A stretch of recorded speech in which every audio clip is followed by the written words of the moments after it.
Now, it's probably no secret that I do seem to be getting on rather well with Audi UK. I don't know why they like me, but they just do, so I'm really not going to question it. However, this week, something rather special happened. I've known for a very, very long time that they have some super secret, ultra mysterious storage facility somewhere in the UK where they keep the stock of heritage vehicles, of which you have seen a few on the channel.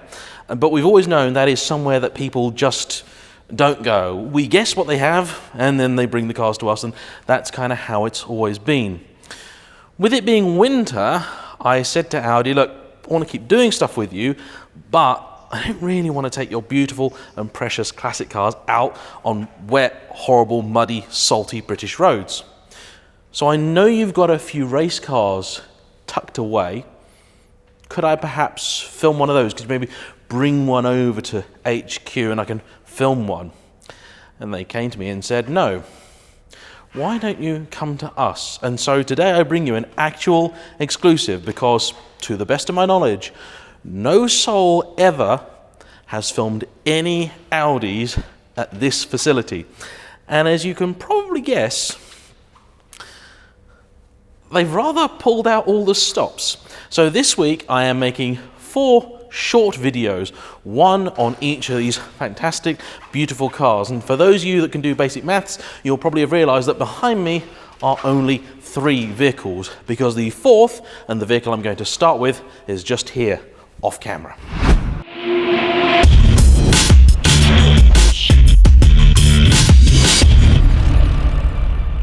Here we are. This rather striking looking thing does stand out in this collection for one reason. It is the only car in here which is not a quote-unquote genuine item. This is instead a very faithful and painstakingly built recreation of the original 1980 car. This original car, or the thing it's based upon, was driven by Stirling Moss, and it represented Audi's entry into the then British Saloon Car Championship, what we now call the British Touring Car Championship, and Stirling Moss's sort of re-entry back into racing.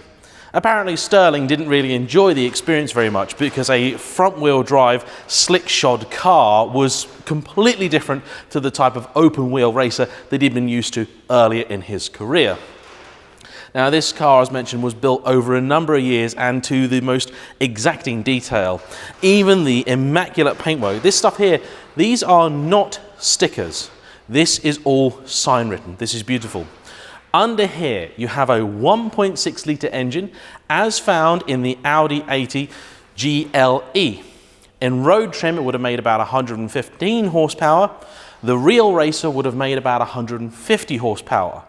There are differences between this car and the real deal, including the fact that this is now running carburetors, meaning it probably makes more power than the original race car, which ran on mechanical fuel injection.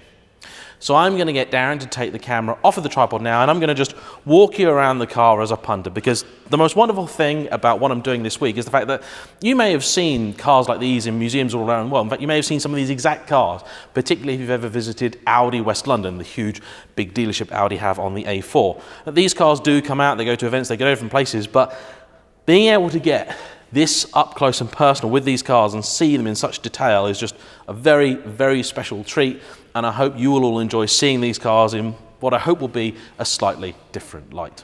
It really is an absolutely magnificent thing, and it looks so incredibly retro. I must confess, I had no idea. I had absolutely no idea what it was that Audi had lined up for me. I just said, can you get me something? And they really delivered. Didn't know that this thing existed, and it's super cool. So details I want to show you. I'm going to get Darren to come around the corner here.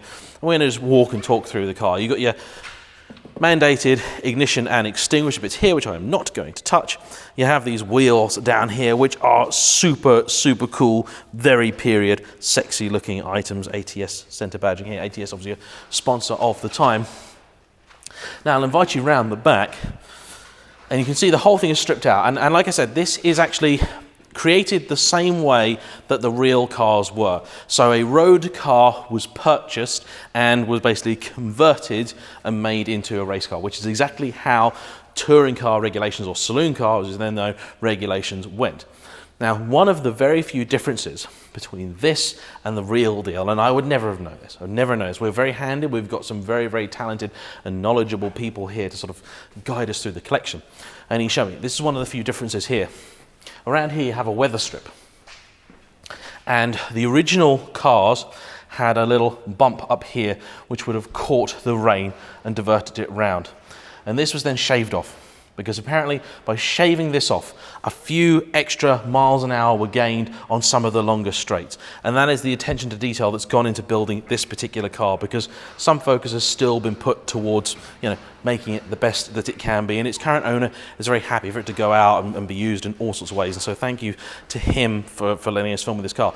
This is actually not Audi UK's property, but it is kept by them because it is a car of sort of real significance, and you may have seen it in sort of articles before. If you search Audi 80 AKAI, you probably will find pictures of that. Sorry about that, my cameraman just fell into the alligator pit that they keep here. It's the local security system. So, standard race car thing, everything is fairly easy to open. To get into the boot, you just kind of open these two things. It's dead simple, fuel cell in there, and it smells just like a proper race car should. Sort of bit of a smell of unleaded in there.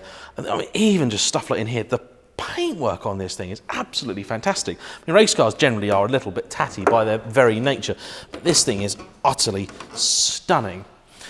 And I want to show you that front end because, like I say, it is not as in period, but is pretty good. I know Darren wants to look inside, and I'm more than happy for him to get in there. I'm not going to indignify myself by trying to get into it, but it's interesting to see, certainly in comparison to the other cars we're going to be looking at this week, just how normal it is in here. Yes, everything has been stripped away in here. There's nothing in here that doesn't need to be. But if you sat in here and you looked ahead, it's nearly a road car. Standard looking steering wheel, standard looking stalks. Okay, these buttons have probably been changed around. Wiring is all exposed. You got your extinguisher and cut off things there. But that's it. 5-speed manual gearbox, and obviously fully integrated, and again fully painted cage. This is one of the best presented race cars I've ever seen, again because of the nature of what it is. But let's show you that front end. Now, the 80 competed in 80 with Sterling Moss and also Richard Lloyd, who was the guy that was responsible for constructing the original cars. In 1981, Audi fielded another car with Martin Brundle driving. Unfortunately, with the car being pretty much Audi's sort of first stab at touring car racing, it never really did that amazingly well. It did okay, but it did need more development. The other cars in the shed, a little bit more successful. But to get into this thing, standard race car, open the pins, and up she goes. So there you have, again, very, very simplistic, very neat, very tidy engine bay. Again, putting out in the region of 150 to 160 horsepower, give or take. And nice, simple, beautiful little unit. Really, really elegant, really pretty. And that,